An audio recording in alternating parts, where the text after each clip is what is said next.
एक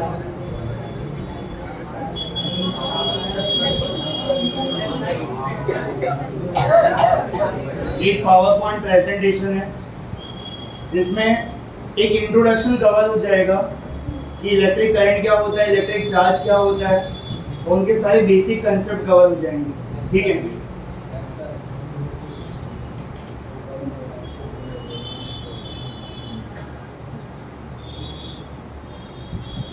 तो अपने स्टार्ट करने जा रहे हैं कि इलेक्ट्रिक चार्ज का कंसेप्ट सबसे पहली बार कैसे अराइज हुआ था। तो यहाँ पे ये सबसे पहला पर्सन था, इसका नाम था विलियम गिलबर्ट। टाइम था 16th सेंचुरी,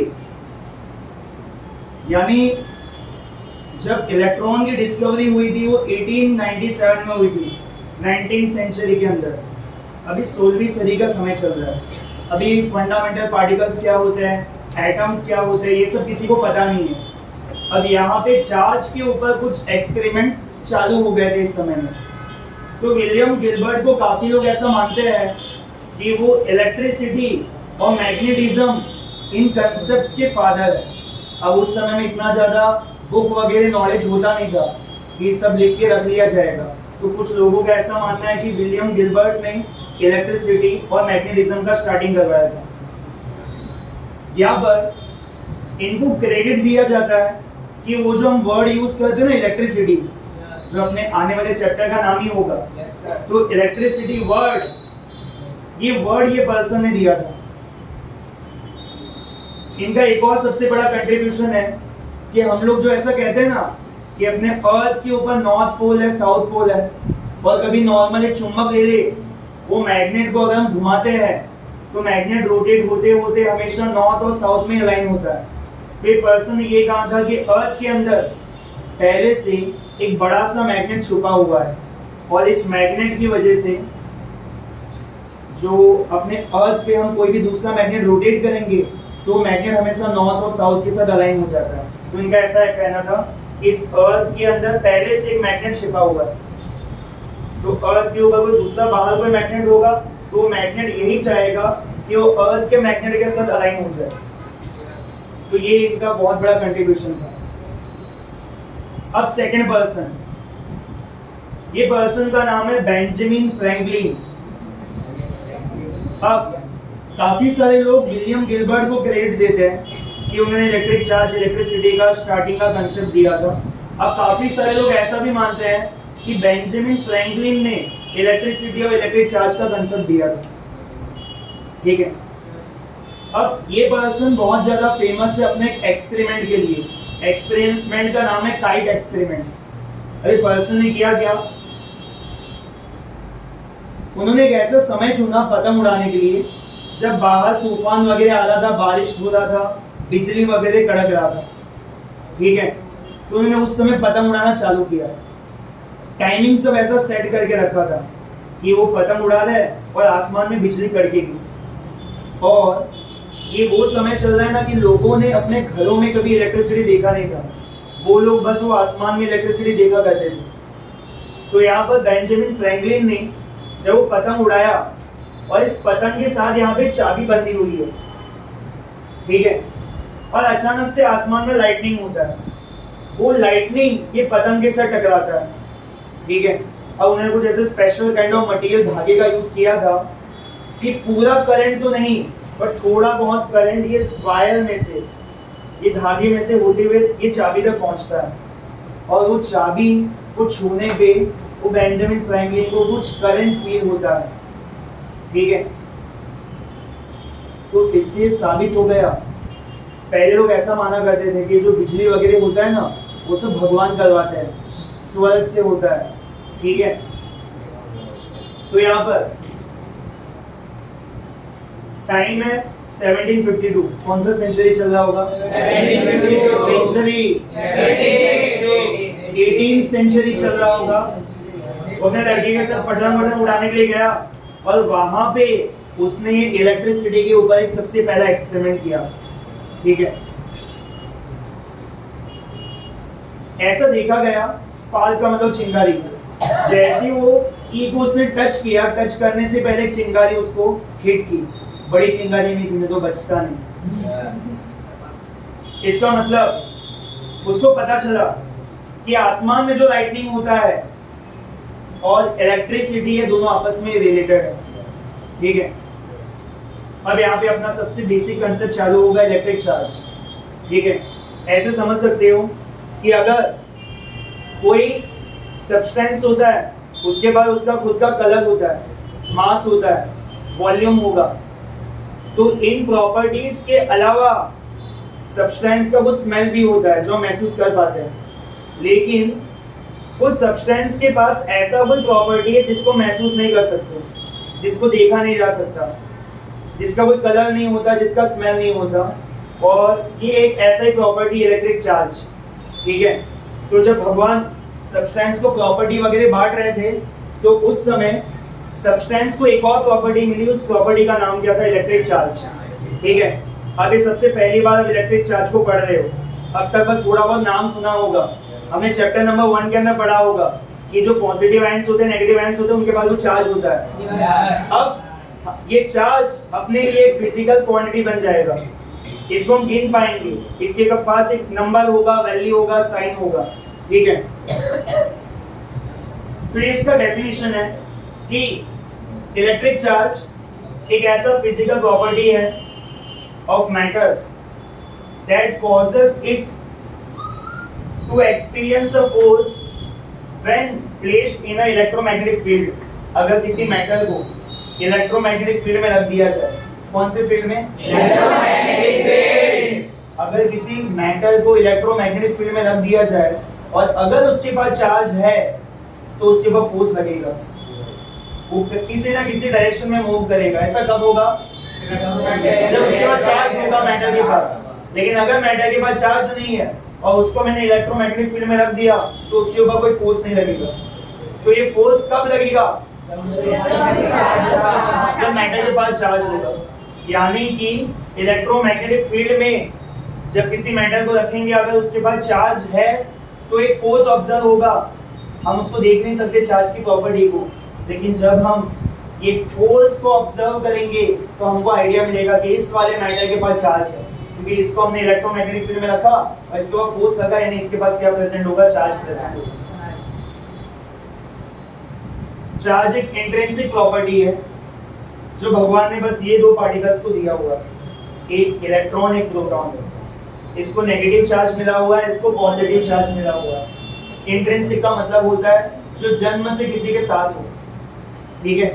जैसे आपका दिमाग जन्म से आपके साथ है, बहुत तेज चलता है, दूसरों को यकीन नहीं होता लेकिन आपको पता है, ठीक है। आपका बिहेवियर ये एक इंट्रिंसिक प्रॉपर्टी है। तो वैसे इलेक्ट्रॉन प्रोटॉन को भी प्रॉपर्टी मिला है, वो प्रॉपर्टी कौन सा होगा, इलेक्ट्रिक चार्ज। हम लोग अब से इलेक्ट्रिक चार्ज को कभी कभार शॉर्ट में सिर्फ चार्ज नाम भी दे देंगे, सिर्फ चार्ज। इलेक्ट्रिक चार्ज उसका पूरा नाम है सरनेम के साथ, और चार्ज उसका असली नाम है, ठीक है। चार्ज के दो टाइप्स होंगे, ये दो टाइप्स में चार्ज, वही मैंने अभी शॉर्ट में लिखा हुआ है, दो टाइप्स होंगे। एक का नाम होगा पॉजिटिव चार्ज जो किसके पास होता है, इलेक्ट्रॉन के पास। दूसरे का नाम क्या होगा, नेगेटिव चार्ज, ये किसके पास होगा, इलेक्ट्रॉन के पास। अब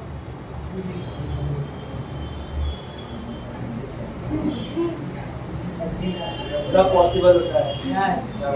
देखो जो प्रोटॉन होगा ना, इसके पास चार्ज होगा प्लस ई के बराबर, किसके बराबर, अब सुनो, ये ई का कुछ वैल्यू होगा, नहीं दिख रहा होगा तो ध्यान से सुनना, 1.6 into 10 raised to minus 9, 1.6 into 10 raised to minus 9, ठीक है।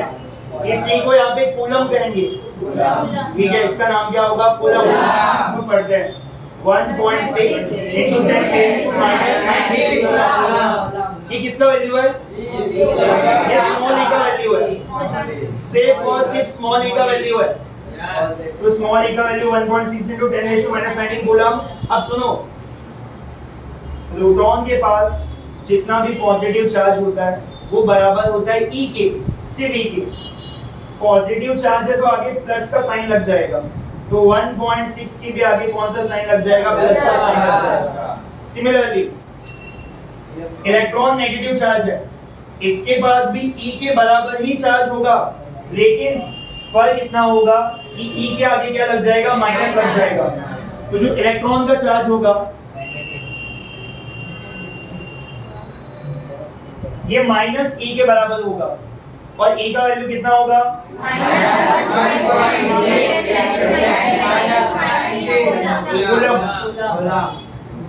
चार्ज का ऐसा यूनिट होता है कूलम, स्पेलिंग याद कर लो। मैं रैंडम से पूछ रहा हूँ, ऑब्वियसली बात है, स्लाइड हट जाएगा उसके बाद मैं पूछूंगा।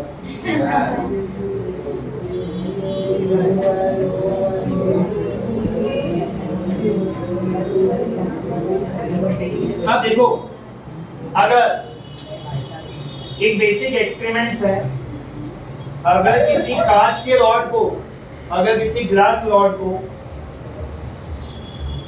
रब किया जाए सिल्क के कपड़े के साथ, कांच का रॉड है उसको सिल्क के कपड़े के साथ अगर रब किया जाता है तो कांच के रॉड के ऊपर ऑटोमेटिकली पॉजिटिव चार्ज आ जाएगा। कौन सा चार्ज आएगा? ये तब होगा जब कांच के रॉड को रब किया जाएगा सिल्क के कपड़े के साथ, ठीक है? ऐसा क्यों हुआ, रीजन बाद में आएगा। अगर कोई प्लास्टिक का रॉड हो और उसको रब किया जाए हेयर्स के साथ तो उसके ऊपर नेगेटिव चार्ज आता है। प्लास्टिक का रॉड हो उसके ऊपर नेगेटिव चार्ज आएगा, ग्लास रॉड होगा तो पॉजिटिव चार्ज आएगा। अब चार्जेस के बीच का कुछ प्रॉपर्टी है, जब दो चार्जेस एक दूसरे के करीब आते हैं, अगर दोनों चार्जेस अलग अलग है, एक पॉजिटिव और नेगेटिव है, तो इनके बीच में अट्रैक्शन का फोर्स लगेगा। कौन सा फोर्स? और अगर दोनों चार्जेस सेम है, लाइक चार्जेस है, तो इनके बीच में रिपल्शन होगा। तो अगर दो पॉजिटिव आमने सामने आ गए तो रिपल्शन होगा, दो नेगेटिव आमने सामने आ गए तो रिपल्शन होगा। एक नेगेटिव एक पॉजिटिव रहा या पॉजिटिव नेगेटिव रहा तो भी अट्रैक्शन होगा।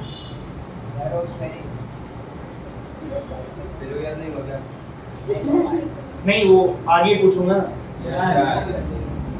अब देखो, एक एग्जांपल है, ये दो बॉल्स के अंदर नेगेटिव चार्ज भरा हुआ था, तो ये एक दूसरे से दूर गए, इनके अंदर पॉजिटिव चार्ज भरा था, रिपेल हुए, इनमें ऑपोजिट चार्ज था, एक में पॉजिटिव एक में नेगेटिव, तो अट्रैक्ट हुए।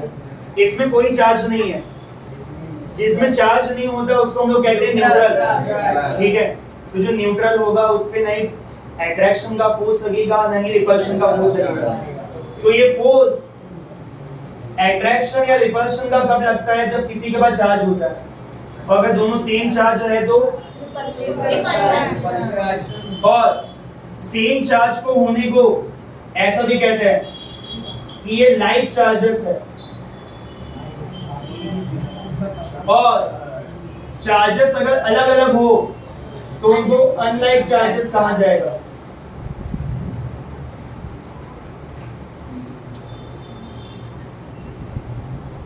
तो रिपल्शन कब होगा? जब लाइक चार्जेस सामने सामने होंगे, सेम होंगे तो रिपल्शन, और अगर अनलाइक होंगे तो उनके बीच में अट्रैक्शन होगा। और दो चार्जेस के बीच में कितना अट्रैक्शन होगा, कितना रिपल्शन होगा, वो फाइंड आउट होता है इस फॉर्मूले की मदद से, ठीक है? जो अपने सिलेबस में भी नहीं है, पर कितना अट्रैक्शन होगा कितना रिपल्शन होगा वो इस फॉर्मूले की मदद से फाइंड किया जा सकता है।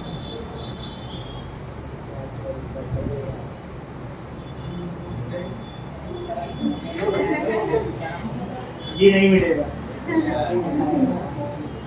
अब यहाँ पे एक पर्सन था, चार्ल्स ऑगस्टीन डी कूलम, जिसके नाम से इलेक्ट्रिक चार्ज का यूनिट दिया गया। जो हम लोग कूलम पढ़ते हैं ना, तो वो नाम ये पर्सन के नाम से दिया गया।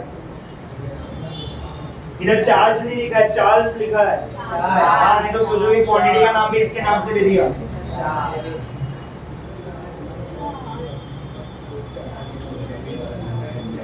अब सुनो, बीच में बात करोगे तो नहीं समझ में आएगा, और ये फिर मैं रिपीट नहीं करने वाला, ये बहुत मेहनत लगा है बनाने। अब देखो, अभिषेक निकाल दो क्लास के बाहर। कौन से मटेरियल के पास चार्ज होता है वो हम लोग देखने जा रहे हैं, ठीक है। जनरली ऐसा होता है कि अगर कोई भी मैटर होगा, जैसे अगर ये मार्कर है तो इसके अंदर जितना पॉजिटिव चार्ज भरा होगा उतना इसके अंदर नेगेटिव चार्ज भी भरा होगा, यानी पॉजिटिव चार्ज और नेगेटिव चार्ज की क्वांटिटी क्या होगी, इक्वल होगी।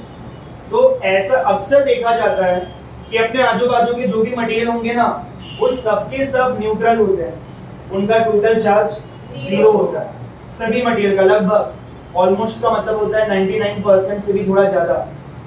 लेकिन सारे मटेरियल्स न्यूट्रल होंगे ऐसा जरूरी नहीं, ठीक है। ऐसा इसलिए कि सभी मटेरियल के अंदर प्रोटॉन और इलेक्ट्रॉन की क्वांटिटी सेम होती है। इवन अगर हम एक एटम भी ले ले सोडियम का, तो सोडियम के एटम के अंदर 11 प्रोटॉन होंगे न्यूक्लियस में और बाहर ऑर्बिट में 11 इलेक्ट्रॉन्स होंगे, तो दोनों की क्वांटिटी सेम है, तो इस वजह से टोटल चार्ज क्या हो जाएगा, 0 हो जाएगा। इसका मतलब ये मोबाइल फोन, ये अपने नॉर्मल आजू बाजू के गैजेट्स है, इन सभी के अंदर कोई चार्ज नहीं होगा। क्यों? क्योंकि जितने प्रोटॉन्स उनके अंदर प्रेजेंट होंगे उतने ही नंबर में इलेक्ट्रॉन्स भी प्रेजेंट है। हाँ, अगर ऐसा होता कि इस घड़ी के अंदर प्रोटॉन की क्वांटिटी ज्यादा हो और इलेक्ट्रॉन्स की कम हो तो टोटल चार्ज कैसा होता, पॉजिटिव होता, तो तब ये मटेरियल के बाद चार्ज देखने को मिलता। लेकिन जनरली हर एक चीज के अंदर लगभग इलेक्ट्रॉन और प्रोटॉन की क्वांटिटी कैसी होती है, आपस में इक्वल होती है। टोटल पॉजिटिव चार्ज जब इक्वल होगा टोटल नेगेटिव चार्ज के, तो उस समय टोटल चार्ज का आंसर कितना आएगा, 0। जितना पॉजिटिव उतना नेगेटिव है तो टोटल कितना आ जाएगा, 0। अब ये एक एग्जांपल है, आपने कभी ऐसा देखा होगा कि बलून को हेयर पे रब करते हैं ना, वो दीवार पे चिपक जाते हैं, स्टिक हो जाते हैं। अब देखो, मान लेते बलून है, फॉर एग्जांपल के लिए इसके अंदर 1000 प्रोटॉन है और 1000 इलेक्ट्रॉन है, इसका चार्ज क्या होगा, 0, क्योंकि दोनों की क्वांटिटी आपस में इक्वल है। अब अगर यहाँ पे एक स्वेटर लिया गया जो सिल्क का बना हुआ है या वुलन मटेरियल का बना हुआ है, इस स्वेटर के अंदर भी फॉर एग्जांपल के लिए मान लेते हैं 1000 प्रोटॉन 1000 इलेक्ट्रॉन, तो इसका चार्ज क्या होगा, 0। ये दोनों मटेरियल का चार्ज अभी 0 है, ठीक है। अब इनको आपस में रब किया गया तो ये फ्रिक्शन की वजह से किसी एक मटेरियल में से इलेक्ट्रॉन्स निकल के किसी दूसरे में जाएंगे, फ्रिक्शन की वजह से। अगर फ्रिक्शन नहीं हुआ होता तो इलेक्ट्रॉन्स का मोशन भी नहीं होगा। तो यहाँ पर जैसे ही बलून और इस स्वेटर को आपस में रब किया जाएगा, घिसा जाएगा, तो वहां से कुछ इलेक्ट्रॉन्स का ट्रांसफर होगा। मान लेते हैं कि इसमें से 10 इलेक्ट्रॉन्स निकल के इसमें आ गए, तो अब इसमें इलेक्ट्रॉन्स कितने हो जाएंगे, 1010। इसमें प्रोटॉन, तो अगर 1000 प्रोटॉन 1010 इलेक्ट्रॉन्स, तो टोटल चार्ज इसके ऊपर कैसा आएगा, नेगेटिव चार्ज आएगा। तो रियल लाइफ में चार्ज ऑब्जेक्ट क्रिएट करना पॉसिबल है। कैसे? कि अगर हम एक ऑब्जेक्ट को दूसरे के साथ रब करवा दे तो उसके फ्रिक्शन की वजह से कुछ इलेक्ट्रॉन एक में से निकल के दूसरे में चले जाएंगे, टेम्पररी, कुछ समय के लिए, कुछ सेकंड्स के लिए ऐसा होगा, बाद में अपने आप कहीं से भी घूम फिर के वापस इसमें आ जाएंगे, ठीक है। तो इसका नेट चार्ज कितना आ गया, -10। दोनों को जोड़ोगे ना तो ये प्लस 1000 माइनस 1010, तो आंसर में -10 कितना आ जाएगा, तो इसके ऊपर इतना चार्ज होगा, इतना नेगेटिव चार्ज आ गया। अगर इसने इलेक्ट्रॉन को डोनेट किया है, इसने एक्सेप्ट किया तो इसको नेगेटिव चार्ज मिला, इसने डोनेट किया तो इसके ऊपर कौन सा चार्ज आया होगा, पॉजिटिव चार्ज आया होगा। इसमें से 10 इलेक्ट्रॉन्स तो कम हो गए ना, तो ओवरऑल अभी प्लस करेंगे ना तो इलेक्ट्रॉन्स की तुलना में प्रोटॉन 10 ज्यादा है, तो इस स्वेटर के ऊपर जो चार्ज आ जाएगा कैसा होगा, +10e। एक इलेक्ट्रॉन का चार्ज स्मॉल e के बराबर है, 10 इलेक्ट्रॉन का फेरफार हुआ है तो 10e का ही चेंज आया होगा।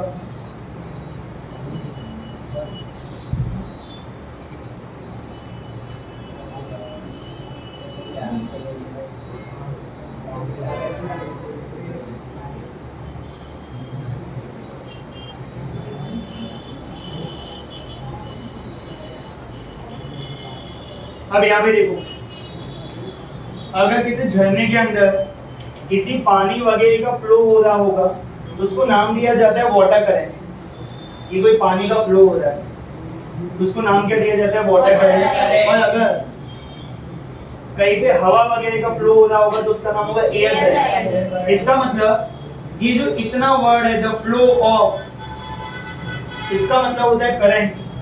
किसी भी चीज का अगर बहाव हो रहा होगा, फ्लो हो रहा होगा तो उसको हम क्या कहते हैं? करंट कहते हैं। ठीक है, तो जब कभी भी फ्लो हो रहा हो, फ्लो आ गया इसका मतलब करंट है।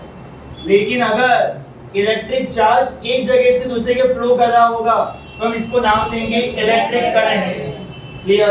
करंट का मतलब किसी चीज का बहाव, और अगर वो बहाव चार्ज का है तो हम उसको क्या नाम देंगे? Electric current. कितना क्लियर? तो सबसे फंडामेंटल जो प्रॉपर्टी था वो था चार्ज। चार्ज पॉजिटिव भी होता है, नेगेटिव भी होता है। इलेक्ट्रिक करंट के बनने के लिए क्या होना चाहिए? Flow of electric charge. अगर चार्ज का फ्लो नहीं है, चार्ज रुका हुआ है, तो इलेक्ट्रिक करंट नहीं होगा। लेकिन जब चार्ज का फ्लो हो रहा है तब वहां पे इलेक्ट्रिक करंट एग्जिस्ट करेगा। क्लियर?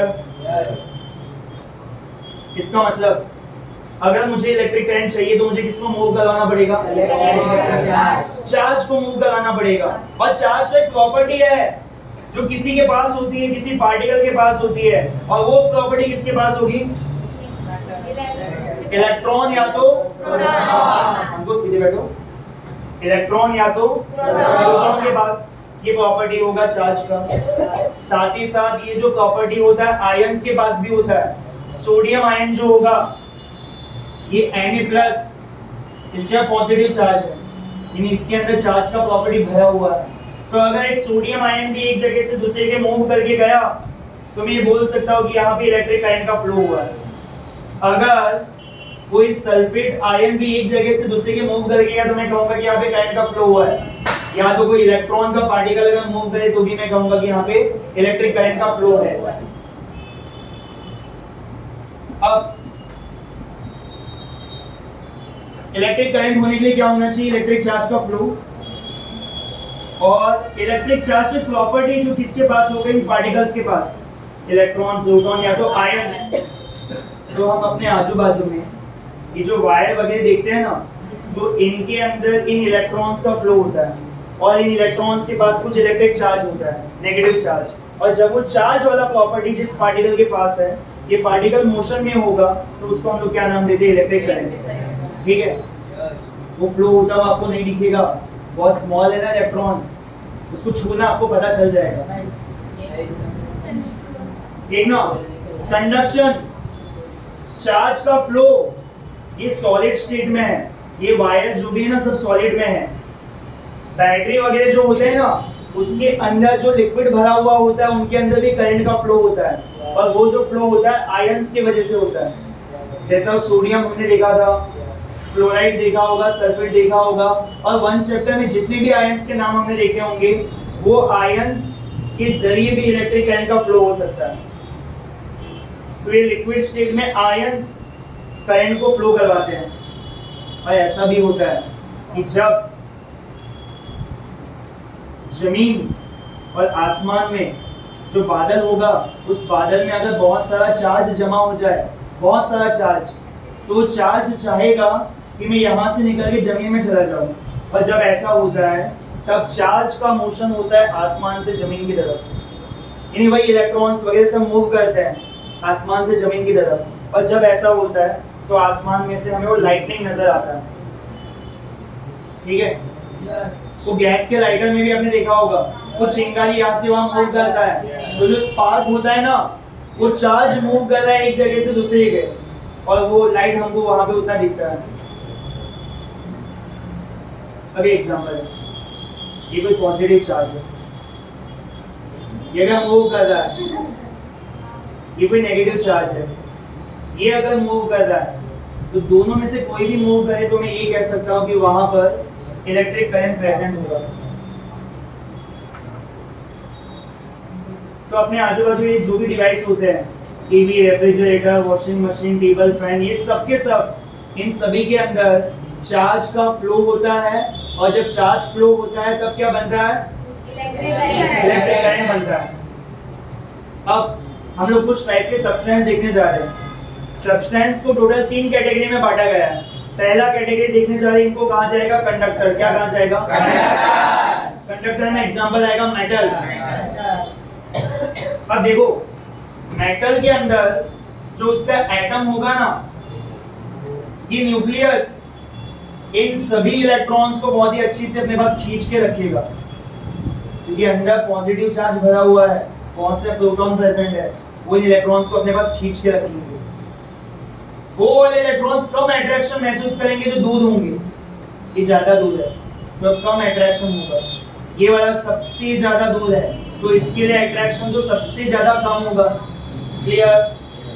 तो मेटल के अंदर जो इलेक्ट्रॉन सबसे बाहर वाले ऑर्बिट में रहेंगे उनको सबसे कम अट्रैक्शन मिल रहा होगा, यानी ये ज्यादा अट्रैक्शन से न्यूक्लियस से बंधे हुए नहीं है। ठीक है? तो यहां पर ये गोल्ड का एक एटम है जिसके अंदर बाहर एक इलेक्ट्रॉन खाली है, एक ही इलेक्ट्रॉन प्रेजेंट है आउटर मोस्ट ऑर्बिट में, तो सबसे कम अट्रैक्शन यही फील कर रहा होगा। वैलेंस इलेक्ट्रॉन जो आउटर मोस्ट ऑर्बिट में होता है, ये वीकली बाउंड होगा। ये पूरा रीजन है कि क्यों कंडक्टर्स में इलेक्ट्रिक करंट का फ्लो होता है। ये वीकली बाउंड है तो जरूरत पड़ने पे ये यहाँ से आजाद हो सकता है, फ्री हो सकता है अगर इसको थोड़ा बहुत भी एनर्जी मिल जाए तो। नॉन मेटल्स के अंदर एक एग्जांपल ले रहे हैं, क्लोरीन। क्लोरीन के आउटर मोस्ट ऑर्बिट में कितने इलेक्ट्रॉन्स हैं? 7 है। देखो, इसका बहुत बड़ा परिवार है, ठीक है, बहुत बड़ी फैमिली है, तो एकदम दूर कोई बैठा हुआ है तो उस पर इतना ध्यान नहीं जाएगा।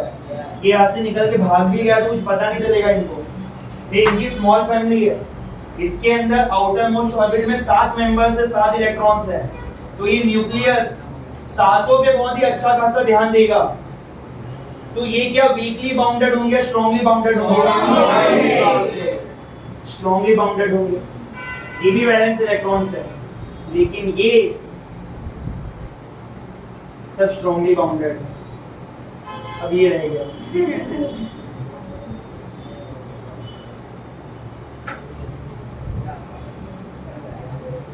Basic concept of electric current ध्यान से देखना।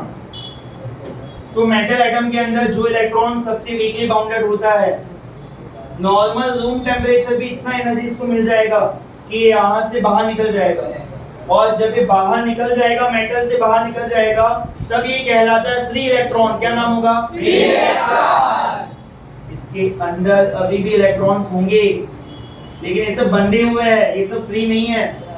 जो एटम से अलग हो गया उसी को हम नाम देते हैं फ्री इलेक्ट्रॉन। और जो इलेक्ट्रिक करंट होता है ना मेटल्स के अंदर, इलेक्ट्रिक करंट इसी इलेक्ट्रॉन के फ्लो की वजह से होता है। जब जब फ्री इलेक्ट्रॉन मोशन में आता है तब तब क्या होगा? इलेक्ट्रिक करंट का मोशन होगा।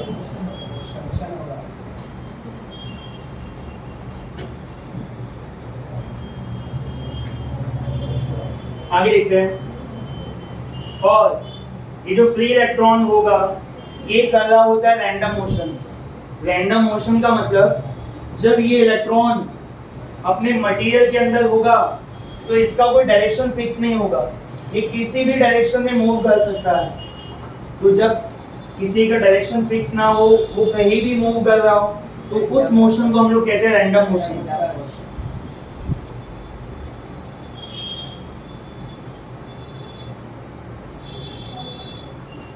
ये कंडक्टर है, ये वो एटम है जिसमें से इलेक्ट्रॉन भाग के बाहर निकल चुका है, तो इन सभी एटम के ऊपर थोड़ा थोड़ा पॉजिटिव चार्ज आ गया, और ये जो ब्लैक कलर के डॉट दिख रहे हैं ये सब इलेक्ट्रॉन्स हैं।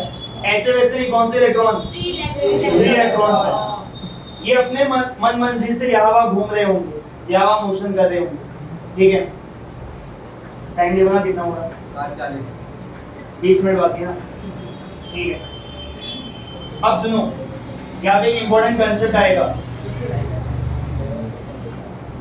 अगर मैं इस कंडक्टर को यहाँ से कट कर दूं तो मुझे यहाँ पे एक एरिया देखने को मिल सकता है। ये जो पर्टिकुलर एरिया होता है ये कहलाता है क्रॉस सेक्शनल एरिया। क्या नाम होगा? Cross sectional area. अब सुनो, नॉर्मली कोई भी मेटल हो, कोई भी मेटल, ये जो क्रॉस सेक्शनल एरिया होगा ना, देखो इलेक्ट्रॉन्स के अंदर मोशन हो रहा है। अगर मैं कोई एक मेटल का वो स्केल भी ले लूं तो उसके अंदर भी ये मोशन जारी होगा। और हमने अभी भी पढ़ा, जब चार्ज का मोशन होता है तब इलेक्ट्रिक करंट प्रेजेंट होगा, तो इसमें भी इलेक्ट्रिक करंट होना चाहिए। तो नॉर्मली सभी मेटल्स में इलेक्ट्रिक करंट होना चाहिए, लेकिन ऐसा नहीं होता है। इसलिए समझना, अगर एक टाइम पर इस क्रॉस सेक्शनल एरिया को क्रॉस करके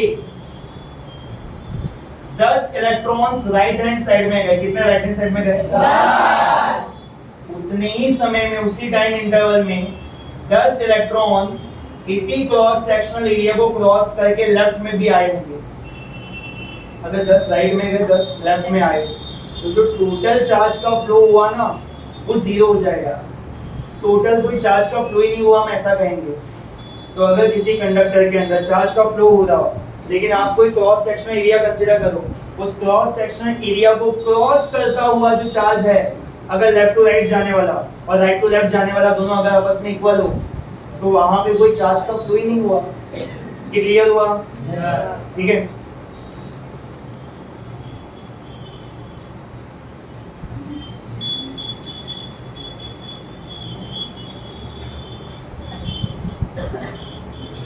ये सेकंड केस है। इसी कंडक्टर को अब हमने एक बैटरी के साथ कनेक्ट कर दिया। ये बैटरी का पॉजिटिव टर्मिनल होगा, नेगेटिव टर्मिनल। पॉजिटिव टर्मिनल को बड़ी लाइन से रिप्रेजेंट करेंगे, नेगेटिव टर्मिनल को स्मॉल लाइन से। अब सुनो, जो भी इलेक्ट्रॉन्स है ना, नेगेटिवली चार्ज पार्टिकल्स, ये बैटरी का पॉजिटिव टर्मिनल है। तो ये पॉजिटिव टर्मिनल नेगेटिव वालों को रिपेल करेगा, अट्रैक्ट करेगा? अट्रैक्ट करेगा। अब इलेक्ट्रॉन चाहेंगे कि हम इस मटेरियल में से निकल के इस वायर में से जाए और ये पॉजिटिव टर्मिनल तक पहुंच जाए। ठीक है, ये नेगेटिव है, ये सब इलेक्ट्रॉन्स है, अट्रैक्शन होगा, रिपल्शन होगा? रिपल्शन। तो इन इलेक्ट्रॉन्स के ऊपर अब ऑटोमेटिकली एक फोर्स लगेगा जो उनको एक पर्टिकुलर डायरेक्शन में मूव करने के लिए मजबूर करेगा। तो ये सारे के सारे इलेक्ट्रॉन अब लेफ्ट साइड में जा रहे हैं। तो अब ये क्रॉस सेक्शनल एरिया है। मैं मान लेता हूं दिए गए समय में 10 इलेक्ट्रॉन्स लेफ्ट में गए, 10 लेफ्ट में गए। क्या कोई राइट में गया होगा? नहीं। अब नहीं गया होगा। तो जैसे ही बैटरी कनेक्ट होता है उस समय सभी के सभी इलेक्ट्रॉन्स एक पर्टिकुलर डायरेक्शन में मूव करने लग जाते हैं। तो अब इस क्रॉस सेक्शनल एरिया के थ्रू कोई नेट चार्ज का फ्लो हो रहा होगा,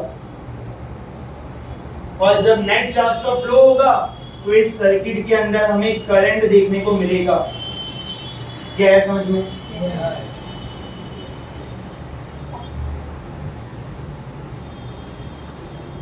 ये दोनों सिचुएशंस का कंपैरिजन है कि पहले जब बैटरी नहीं था तो सब इलेक्ट्रॉन्स अपना अपना रैंडम मोशन कर रहे थे, लेकिन बैटरी के आते ही सब इलेक्ट्रॉन्स को डायरेक्शन मिल गया और एक ऐसा चार्ज का फ्लो स्टार्ट हो गया जो एक डायरेक्शन में है। तो इसकी वजह से करंट बनेगा। ये तो रैंडम था, दोनों तरफ इक्वल चार्ज मूव कर रहा था, राइट साइड भी लेफ्ट साइड भी, इससे कोई करंट नहीं बन पा रहा था।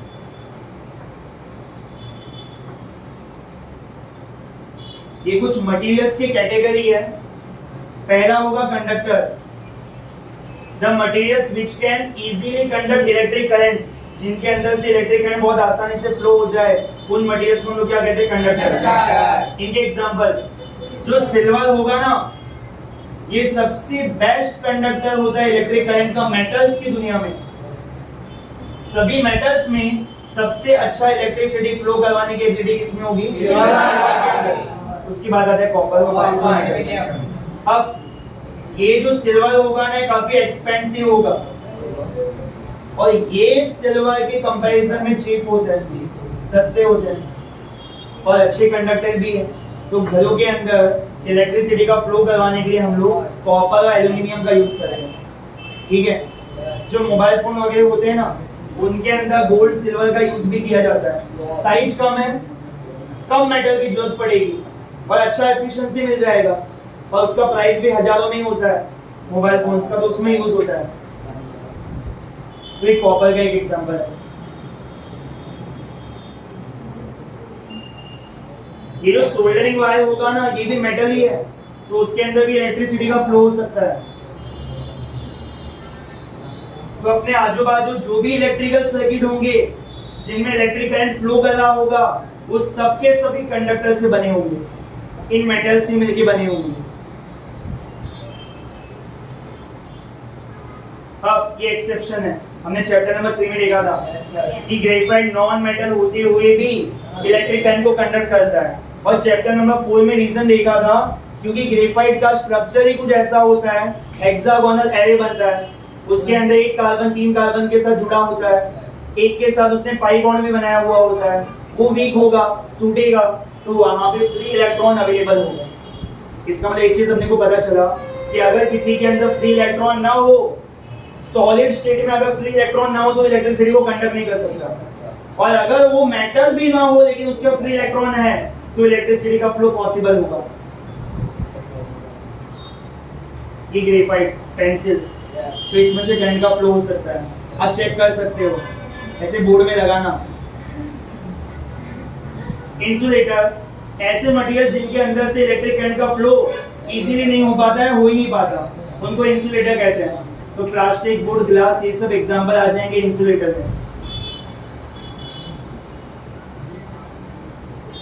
मिट्टा सेमीकंडक्टर, ये ऐसे मटेरियल होंगे जिनका कंडक्टिविटी, करंट को पास करने की क्षमता मेटल जितना बड़ा भी नहीं होगा, कंडक्टर जितना अच्छा भी नहीं होगा, और इंसुलेटर जितना खराब भी नहीं होगा। यानी ये मटेरियल लाई करते हैं कंडक्टर और इंसुलेटर के बीच में, और इनका नाम क्या होगा? सेमीकंडक्टर। तो ऐसे मटेरियल जो अधूरे तरीके से इलेक्ट्रिक करंट को फ्लो करने में मदद करते हैं, वो सेमीकंडक्टर। एग्जांपल याद कर लो, सिलिकॉन और जर्मेनियम। अभिषेक खड़े हो जाओ, गुलाम का स्पेलिंग बोलो। COU गलत है, बहुत याद किया, बस बातें की। बैठो। अब देखो, जो सोलर पैनल्स होते हैं ना, वो कंडक्टर की मदद से नहीं बन सकते, नहीं इंसुलेटर की मदद से बन सकते हैं। तो ये जो सेमीकंडक्टर होते हैं, इनके पास कुछ स्पेशल प्रॉपर्टी होता है जिसकी मदद से यहाँ पर ये सोलर पैनल्स बन सकते हैं। तो इनका अपना अलग ही एप्लीकेशन है।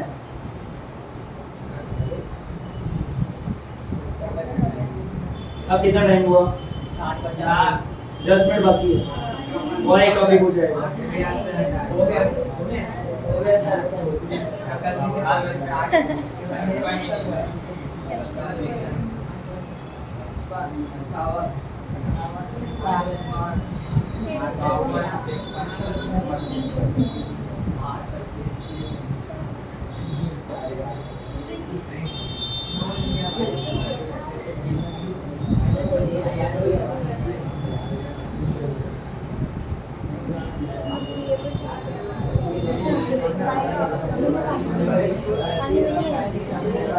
खाली नहीं है, खाली हो गया।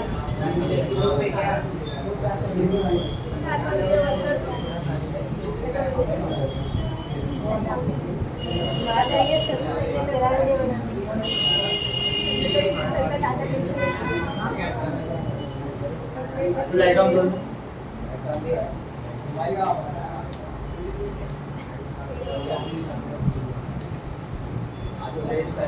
आज